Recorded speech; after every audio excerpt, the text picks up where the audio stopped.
வணக்கம் அன்பனேர்களே. இந்த அற்புதமான நேரலைக்கு வரக்கூடிய அனைத்து நல்ல உள்ளங்களுக்கும் வணக்கங்கள் மற்றும் வாழ்த்துக்கள். தொடர்ந்து நம்ம பார்த்துட்டு இருக்கிற எல்லா பதிவுகளுமே உங்கள் வாழ்க்கையில் நல்லது கொண்டு வந்து சேர்த்துட்ருக்குன்னு நான் நம்புகிறேங்க. நீங்கள் கொடுக்கக்கூடிய கருத்துக்களையும் வாட்ஸ்அப்பில் நீங்கள் அனுப்பக்கூடிய வாய்ஸ் ரெக்கார்டையும் பார்க்க தான் இன்னும் நிறைய பதிவுகள் எனக்கு கொடுக்கணும்னு தோணுது. உங்களிடம் உள்ள எதிர்பார்ப்புகளுக்கும் கண்டிப்பாக அதை பூர்த்தி செய்யக்கூடிய அளவுக்கு நம்மளுடைய பதிவுகளில் கொடுக்கக்கூடிய கணிப்புகளும் இருக்கும்னு நான் நம்புகிறேன். அந்த வகையில் இந்த பதிவு மகர ராசிக்காரர்களுக்கான அற்புதமான பதிவு. இந்த நேரத்தில் இந்த காலகட்டத்தில் மகர ராசிக்காரர்கள் தெரிந்து கொள்ள வேண்டிய மிக முக்கியமான கணிப்புகள். ஏன்னா ஒவ்வொரு வாரமும் அந்தந்த ராசிக்காரர்களுக்கான பலன்கள் போடும் பொழுது இதுவரைக்கும் சொல்லாத சில முக்கிய கணிப்புகளையும் நம்ம ஒவ்வொரு பதிவுகளையும் தெளிவாக கொடுத்துட்றோம். அதனால தான் தொடர்ந்து நம்ம பதிவுகளுக்கு ஆதரவும் அன்பும் அதிகமாயிட்டே போகுது அப்படின்னு சொல்லலாம். அந்த வகையில் இந்த பதிவு மகர ராசிக்காரர்களுக்கான பதிவு. ஸ்கிப் பண்ணாமல் முழுமையாக பாருங்கள். பார்க்கறதுக்கு முன்னாடி எப்படி நம்மளுடைய பதிவுகள் அனைவரது மனதிலுமே ஒரு நல்ல மாற்றத்தையும் அதிர்வலைகளையும் உருவாக்கிச்சோ அதே போல் தான் நம்ம கொடுத்த இந்த மூலிகை சாம்பிராணி இன்றைக்கி எல்லாருடைய மனதிலும் நல்ல மாற்றத்தையும் வீட்டிலையும் பார்த்திங்கன்னா நல்ல ஒரு வைப்ரேஷனையும் அது மட்டும் இல்லாமல் வேலை செய்கிற இடத்துலையும் நல்ல ஒரு வைப்ரேஷனையும் ஏற்படுத்திகிட்டு இருக்குது. இதை நான் சொல்கிறதுக்கே ரொம்ப பெருமைப்படுறேன், சந்தோஷப்படுறேன். ஏன்னா இதை நம்ம கொடுத்தோம், மனசார வாங்கினாங்க, இன்றைக்கி வாங்கினவங்க தான் திரும்ப திரும்ப வாங்கிட்டு இருக்காங்க. அதுதான் மகிழ்ச்சி ஏற்படுத்துது. புதுசாக ஆர்டர் பண்ணணும்னு நினைக்கிறவங்க 9345397967 இந்த வாட்ஸ்அப் நம்பருக்கு மெசேஜ் பண்ணி உங்களுடைய ஆர்டர் வந்து கன்ஃபார்ம் பண்ணிக்கோங்க. சரிங்களா?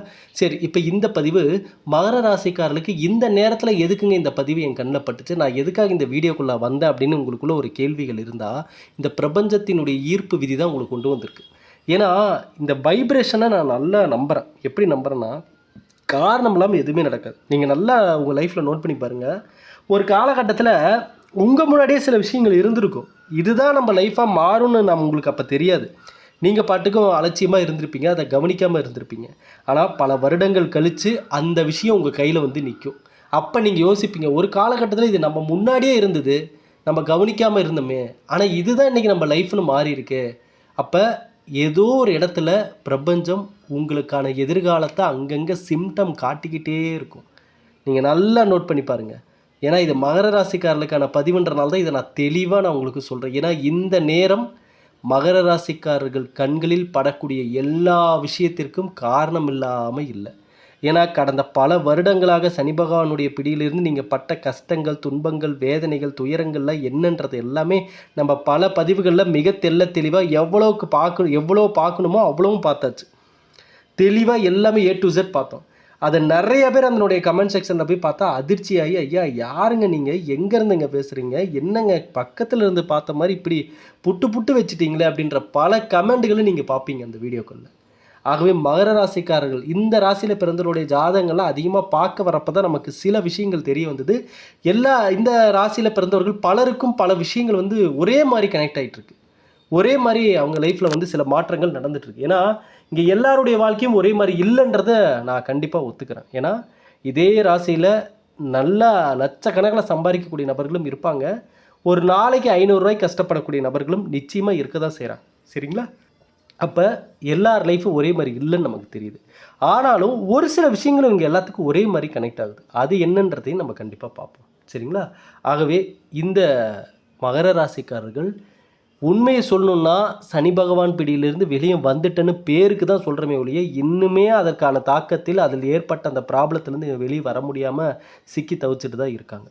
மகர ராசிக்காரர்களுக்கு பொறுத்தளவுக்கு இந்த பாக்கியஸ்தானம் என்னும் 9ஆம் இடம் நீங்கள் நல்லா நோட் பண்ணி பாருங்கள். வெளிநாட்டில் இருப்பவர்கள், வெளியூரில் இருப்பவர்கள், வேலைக்காக வெளியூர் போனவங்க, தூரமாக வேலை செய்கிறவங்க, இவங்களுக்கு எல்லாத்துக்குமே அந்த வேலை ரீதியாக மன சஞ்சலங்கள் கண்டிப்பாக இருக்கும். எப்பப்பா நம்ம ஊருக்கு போவோம், இங்கே நம்ம என்ன பண்ணிகிட்ருக்கோம், இந்த பிரிவுகள் அவர்களுடைய மனதை வாட்டி எடுக்கக்கூடிய ஒரு சூழ்நிலையாக இது இருக்குது. அதே போல் பயணங்கள், இந்த நேரத்தில் பயணங்கள் எங்கெங்கே நீங்கள் ஃபிக்ஸ் பண்ணுறீங்களோ அந்த பயணங்களை மேற்கொள்ளும் பொழுது சில தடைகள் வர்றதை நீங்கள் பார்த்துட்ருப்பீங்க. சரிங்களா? அதே போல் அப்படி அந்த தடைகளை மீறி பயணம் செய்யக்கூடிய மகர ராசிக்காரர்கள் இந்த காலகட்டத்தில் கவனமாக பயணம் செய்யணும். நீங்கள் எடுத்துக்கொண்டு செல்லக்கூடிய பொருட்கள் மீது நீங்கள் கவனத்தை வைக்க வேண்டும்.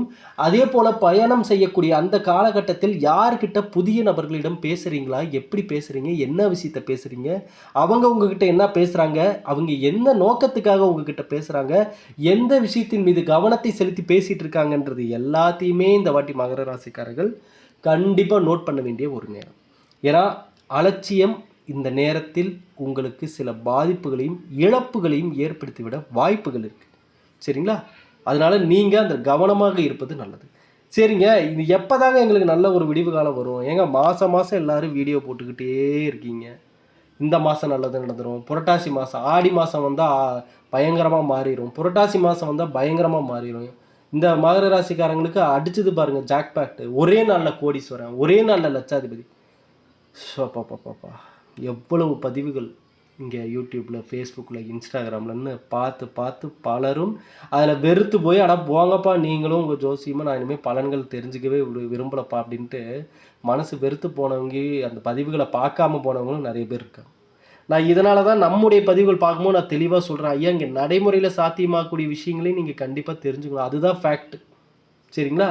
உங்களுடைய சுயஜாதகம் உங்களுக்கான எதிர்காலத்தை பற்றின சில விஷயங்கள் சொல்லி இருந்தாலும் அவை நடக்கும் பொழுது, அதை நீங்கள் எதிர்கொள்ளும் பொழுது உங்கள் மனதை எப்படி நீங்கள் வச்சுருக்கீங்க, எது போன்ற சிந்தனைகளை நீங்கள் உள்ளே கொண்டு வரீங்க, எதை நோக்கி பயணம் செய்கிறீங்க, எந்த விஷயத்தில் முயற்சி எடுக்கிறீங்க, யார் யார் கூட சேர்றீங்க, யார் யார் கூட பழகுறீங்க, யார் யார்கிட்ட என்னென்ன விஷயத்தை பேசுகிறீங்க, அது பற்றின சிந்தனைகள் உங்கள் மனசில் என்னென்னலாம் ஓடுது, நீங்கள் என்னவாக நினைக்கிறீங்க, அது பற்றின சிந்தனைகள் உங்ககிட்ட என்ன இருக்குது, உடல் ரீதியாக உங்களை நீங்கள் எப்படி வலுப்படுத்திட்டு இருக்கீங்க, மன ரீதியாக உங்களை எப்படி வலுப்படுத்திட்டு இருக்கீங்க, எது போன்ற சிந்தனைகளை ஆழமாக நீங்கள் விதைச்சிட்டு இருக்கீங்க, அடிக்கடி எதை பற்றி யோசிக்கிறீங்க, உங்கள் மனதில் குழப்பங்கள் உள்ளதா, பயம் உள்ளதா?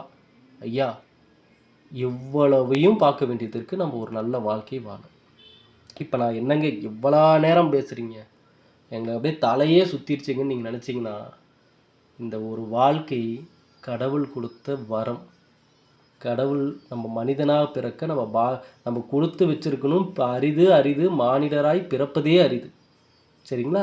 அப்படி பிறந்த நம்ம இந்த ஒரு வாழ்க்கையை நம்ம நினைத்த மாதிரி அமைச்சுக்கணுன்னா அது அவ்வளோ சீக்கிரமாக ஈஸியாக கிடச்சிருமா? ஏன்னா இங்கே நம்ம மட்டும் வாழ கிடையாது, இந்த உலகத்தில் பல மனிதர்கள் மத்தியில் தான் நம்ம வாழ்ந்துட்டுருக்கோம். ஏன்னா நாமளும் மனிதர்கள் தான். இங்கே ஒவ்வொருத்தருடைய சிந்தனையும் ஒவ்வொரு மாதிரி, ஒவ்வொருத்தரும் எதையோ நினச்சிட்டு பேசிகிட்டு இருக்கிறாங்க, பழகிட்டு இருக்கிறாங்க, முயற்சி எடுத்துகிட்டு இருக்காங்க. எல்லோரும் நம்ம மைண்ட் செட்டுக்கு இருக்காங்கன்னு நினைக்கிறீங்களா? இல்லையே. அப்படி நினச்சி மகர ராசிக்காரங்க ஏமாற்றத்தை பார்த்தது தானே மிச்சம். எத்தனை இடத்துல நீங்கள் ஏமாந்துருக்கீங்க மனிதர்களை நம்பி. ஏன் இப்போ கூட 4 பேர் 4 விஷயம் நல்லதாக பேசுனா உடனே அவங்க மேலே ஒரு நம்பிக்கை வரும். ஏன்னா அதுதான் மகர ராசிக்காரங்க, அவங்க தான் மகர ராசிக்காரங்க. ஒவ்வொரு ராசிக்காரர்களுக்கும் ஒவ்வொரு அடையாளங்கள் இருக்குது. மகர ராசிக்காரர்கள் யாருன்னா வெளுத்ததெல்லாம் பாலுன்னு நம்புறவங்க. ஐயா வெகுளித்தனமாக இருக்கிறவங்க. நீங்கள் ஒரு 4 வார்த்தை நல்லா பேசிட்டாங்களா, அவங்களும் நம்மளை மாதிரி தான்ப்பா, நல்லதை நினைக்கிறவங்க தான்ப்பா அப்படின்னு அவங்கள நம்பி சில விஷயத்தை பண்ணக்கூடிய நபர்கள். அப்படிப்பட்ட மகர ராசிக்காரர்கள் தான் இனி நீங்கள் அந்த பழக்கம் நீங்கள் எல்லாரையும் நம்புங்க, நம்ப வேணாம்னு சொல்ல. ஆனால் நீங்கள் கண்மூடித்தனமாக வைக்கக்கூடிய சில பேர் மேல் வைக்கக்கூடிய அந்த நம்பிக்கைகள் உங்களுக்கு இழப்புகளையும் துரோகத்தையும் மன அழுத்தத்தையும் கொண்டு சேர்த்துருது. அதில் தான் நீங்கள் ரொம்ப கவனமாக இருக்கணும். ஏன்னா மகர ராசிக்காரர்களுக்கு அந்த கடந்த சில வருடங்களாக பார்த்தீங்கன்னா அந்த சனி பகவான் தாக்கத்தில் 7 சனி நடந்துட்டு இருக்கிறப்ப ஜாதகம் பார்த்தவங்க எல்லாருமே சொன்ன பிரச்சனைகள், கஷ்டங்கள் இப்போ அவங்க ஜாதகம் பார்த்தாலும் அதே தான் சொல்கிறாங்க. ஐயா இன்னுமே அந்த ப்ராப்ளம்லாம் இருந்துட்டு தான் இருக்குங்க. இன்னுமே அதுலேருந்து வெளிவந்த பாடே இல்லை. எப்போ தான் இதெல்லாம் முடியும் அப்படின்னு? ஐயா உடல் உபாதைகள், மன ரீதியான பாதிப்புகள் இதையெல்லாம் கடந்தாச்சு. இனியும் படுறதுக்கு என்ன கஷ்டம் இருக்குது? அதான் எல்லா கஷ்டத்தையும் பார்த்துட்டோமே, இனிமேல் நம்ம என்ன பண்ண போகிறோம் அப்படின்ற சிந்தனைகள்லாம் பல சிந்தனைகள் மனசுக்குள்ளே ஓடிட்டு தான் இருக்குது. மகர ராசிக்காரர்களை பொறுத்தளவுக்கு ஐயா சனி பகவான் தான் உங்களுக்கு தலைவர். நீங்கள் கஷ்டங்களை தாண்டி தான் உங்கள் வாழ்க்கை கடந்து கொண்டு இருக்கும். இதுதான் உங்களுக்கான அந்த எழுதப்பட்ட விதி அப்படின்னே சொல்லலாம். நீங்கள் மகர ராசிக்காரங்க, நீங்கள் இந்த பதிவை பார்க்குறவங்க நீங்களே சொல்லுங்கள், ஒவ்வொரு விஷயத்தையும் கஷ்டப்பட்டு தான் நீங்கள் கையில் பிடிச்சிட்ருப்பீங்க. எதுவாக இருந்தாலும் அதில் ஒரு கஷ்டத்தை பார்த்து தான் அது அப்புறம் உங்ககிட்ட சேரும். ஆமாவா இல்லையா? கரெக்டாக?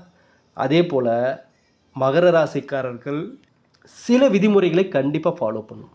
அது என்னங்கன்னு கேட்டால், ஐயா நீதி நேர்மை என்றைக்குமே நீங்கள் தவறக்கூடாது. அதே போல் இந்த ராசிக்காரர்கள்ட்ட பலருக்கும் இருக்கக்கூடிய ஒரு சிந்தனை என்னென்னா, ஆனால் போங்கப்பா நல்லவங்களாக இருந்து பட்ட கஷ்டம் கொஞ்சம் நஞ்சம் இல்லை, கெட்டவங்க கெட்ட எண்ணம் கொண்டவங்களுக்கெல்லாம் அவ்வளோ நல்லது நடக்குது, நம்மளுக்கு எந்த நல்லது நடக்க மாட்டேங்குது என்ற எண்ணம் இவர்களுடைய அந்த கஷ்டத்தை தொடர்ந்து அனுபவிக்கும் போது இவங்களுடைய மைண்டில் சில நேரங்களில் இப்படிப்பட்ட எண்ணங்கள் தோன்றுகிறது. ஐயா இந்த இடத்துல தான் நீங்கள் ஒரு உண்மையை தெரிஞ்சுக்கணும். என்னென்னா, உங்கள் வாழ்க்கையில் இப்போ இந்த பதிவை பார்த்துட்டு இருக்கிறவங்களுக்கு கூட கடன் பிரச்சனை இருக்கா? மன ரீதியான பிரச்சனை இருக்கா, உறவுகள் ரீதியான பிரச்சனைகள் இருக்கா, சொந்த பந்தம் ரீதியாக பிரச்சனைகள் இருக்கா, உங்களுடைய படிப்பு ரீதியாக, வேலை ரீதியாக எந்த பிரச்சனைகள் இருந்தாலும் சரிங்க ஐயா.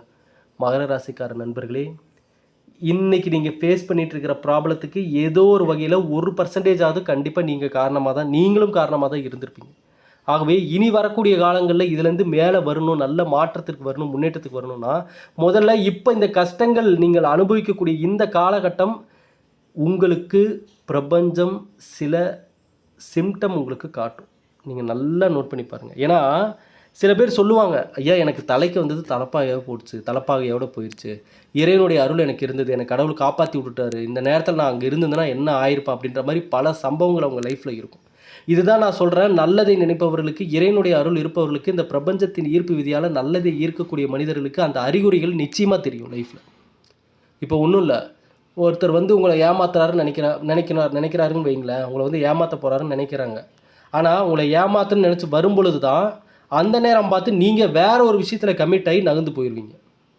அப்போ கடவுள் வந்து உங்களை அங்கே இங்கேன்னு ஒவ்வொரு இடமா உங்களை பாதுகாப்பாக எந்த பாதிப்பும் இல்லாமல் ஒவ்வொரு இடமா உங்களை நகர வச்சு உங்களுக்குள்ள சில சிந்தனைகளை கொண்டு வந்து உங்களை சில கஷ்டத்திற்கு ஆளாக்கி அந்த நேரத்தில் கஷ்டத்திற்கு ஆளாகக்கூடிய அந்த நேரத்தில் சில தெளிவுகள் பிறக்கும்.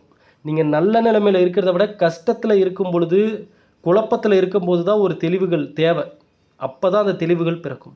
அதுதான் உங்களுடைய எதிர்காலம் என்னன்றதை நிரூபிக்கும், கரெக்டாக கையில் கொண்டு வந்து சேர்க்கும். மகர ராசிக்காரனை பொறுத்தளவுக்கு இந்த காலகட்டம் நீங்கள் அதிகாலை 3 மணிலேருந்து 6 மணிக்குள்ளே திடீர்னு எந்திரிச்சு நான் உட்காடுறேங்கன்னு சொல்லக்கூடிய நபராக இருந்தீங்கன்னா, அதிகாலையில் சீக்கிரமாக எந்திரிக்கக்கூடிய நபராக இருந்தீங்கன்னா, ஐயா உங்கள் ஆழ் மனதில் ஓடக்கூடிய எண்ணங்களும் செயல்களும் அப்படியே நடக்கும். அந்த நேரத்தில் தயவு செஞ்சு நெகட்டிவாக எதையுமே யோசிச்சிடாதீங்க. அந்த அதிகாலை பொழுது எந்திரிக்கக்கூடிய மகர ராசிக்காரர் இதை நீங்கள் ட்ரை பண்ணி பாருங்கள். நான் சொல்கிறேன்ல, நீங்கள் இந்த பதிவை இப்போ பார்த்துட்டிங்கள, இதை தான் பல பேர் யூடியூப்பில் வந்து பார்த்திங்கன்னா பிரபஞ்சத்தின் ரகசியம், யூனிவர்ஸ் அட்ராக்ஷன் அது இதுன்னு எதுதோ போட்டிருப்பாங்க. டைட்டில் வந்து இங்கிலீஷில் அது இதுன்னு வச்சுருப்பாங்க. ஆனால் உள்ளே சொன்ன விஷயங்கள் இதுதான். மகர ராசிக்காரர்கள் அந்த அதிகாலை தூக்கம் கலையுதுனாவே எந்திரிச்சு உட்காந்து நல்ல நல்ல எண்ணங்களை உங்கள் ஆழ் மனதில் விதையுங்கள். அது உங்களுக்கு அடுத்து என்ன நல்லதுன்றதை உங்ககிட்ட ஈர்த்து கொண்டு வந்து சேர்க்கும். சனி பகவானை நீங்கள் காலம் முழுவதும் வழிபட்டு தான் ஆக வேண்டும். சரிங்களா? சனி பகவான் வழிபாடு நிச்சயமாக உங்களுக்கு தேவை. துப்புரவு பணியாளர்கள் முடியாதவங்களாம் எப்போ பார்த்தாலும் மாதத்துக்கு ஒரு முறையாவது அவங்களுக்கு ஒரு தானம் பண்ணுங்கள். ஒரு 10 ரூபா 20 ரூபாய்க்கு வாங்கி கொடுங்க. அவங்கள மகிழ்ச்சிப்படுத்தி பாருங்கள். நீங்கள் மற்றவர்களை மகிழ்ச்சிப்படுத்தி பார்த்துட்டீங்க, அப்படி பார்க்கக்கூடிய நபராக நீங்கள் இருக்கீங்க அப்படின்னா கண்டிப்பாக சொல்கிறேன், சனி பகவான் உங்களை கைவிட மாட்டார். கண்டிப்பாக உங்களுக்கு நல்லதையும் கொடுப்பார். ஏன்னா எந்த விதமான எதிர்பார்ப்பும் இன்றி உங்களுடைய கடமையை செய்து மற்றவர்கள் உங்களுக்கு என்ன கெடுதலை நினச்சாலும் நீங்கள் அவங்க நல்லா இருக்கணும்னு மட்டும் நீங்கள் நினச்சிட்டிங்கன்னா, இன்றைக்கி நீங்கள் கஷ்டத்தை அனுபவிச்சுட்டு இருந்தாலும் கண்டிப்பாக இந்த பிரபஞ்சம் நீங்கள் நினச்சதை விட நல்ல இடத்துக்கு கொண்டு போய் கொடுக்கும். உங்களை கொண்டு போய் நிறுத்தும். அதே போல் நீங்கள் எடுக்கக்கூடிய முயற்சிகளில் கவனமாக இருங்க. இந்த பிரபஞ்சம் எப்படி இந்த முயற்சி எடுக்கிறவங்களுக்கு ரிசல்ட்டை கொடுக்குது தெரியுங்களா? அந்த ரகசியத்தை நான் சொல்லட்டுமா? ஐயா, நீங்கள் முதல்ல எந்த அளவுக்கு முயற்சி எடுக்கிறீங்க, எவ்வளோ இம்பார்ட்டன்ட் கொடுக்குறீங்க, எவ்வளோ நேரம் அதுக்கு நீங்கள் ஒதுக்குறீங்கன்னு பார்த்து கடவுள் நீங்கள் முயற்சி செய்த இடத்தை விட பல மடங்கு பெரிய இடத்துக்கு கொண்டு போய் உட்கார வச்சுருவார். இல்லை, நீ எதிர்பார்த்ததை விட நீ இதுக்கு தகுதியான நபர், நீ நினச்சதை விட இந்த பெரிய விஷயத்துக்கு நீ தகுதியான நபர் தான், நீ இங்கே வான்னு சொல்லி உங்களை அந்த நல்ல இடத்துக்கு கொண்டு போய் உங்களை சேர்த்துருவார். ஆகவே நீங்கள் எடுக்கக்கூடிய முயற்சிகள், நீங்கள் பேசக்கூடிய வார்த்தைகள், நீங்கள் பார்க்கக்கூடிய விஷயங்கள் இங்கே எல்லாம் கண்காணிக்கப்பட்டு இருக்கு பிரபஞ்சத்தின் பார்வையால். அது நிச்சயம் உங்களுக்கு திருப்பி அதை கொடுக்கும். ஆகவே நல்லதை மட்டுமே நினையுங்கள், நல்லதே வந்து சேரும். இந்த காலகட்டம் நீங்கள் சனிக்கிழமை சனி பகவான் வழிபாடு, பெருமாள் வழிபாடு மற்றும் அதிகாலையில் சூரிய நமஸ்காரம், காலையில் உங்கள் வேலையை தொடங்குறதுக்கு முன்னாடி காகத்திற்கு உணவு வைப்பது அப்படின்னு சொல்லி இந்த விஷயங்கள் எல்லாத்தையுமே கரெக்டாக பண்ணிட்டு வாங்க. நியாயம், நேர்மை, இதை தவறி நடக்காதீங்க எந்த சூழ்நிலையிலுமே. அதே போல் முடியாதவர்களுக்கு உதவி பண்ணுங்கள். மகர ராசிக்காரர்களுக்கு பார்க்குறவங்களையெல்லாம் கண்ணை மூடிட்டு நம்பிட்டு இருக்காதீங்க, வெளுத்ததெல்லாம் பாலுன்னு இருக்காதீங்க. இங்கே நம்ம இருக்கக்கூடிய காலகட்டம் என்னென்னு உங்களுக்கு தெரியும்னு நினைக்கிறேன். அந்த அளவுக்கு கொஞ்சம் நீங்கள் சூதானமாக இருங்க, எச்சரிக்கையாக இருங்க, ஜாக்கிரதையாக இருங்க. முன்பின் தெரியாதவர்களிடம் எல்லா விஷயத்தையும் சொல்லாதீங்க. எப்போவுமே பழகக்கூடிய நபர்களிடம் கொஞ்சம் கவனமாக இருங்க. மீண்டும் அடுத்த பதிவில் சந்திக்கிறேன் நண்பர்களே. நன்றி, வணக்கம்.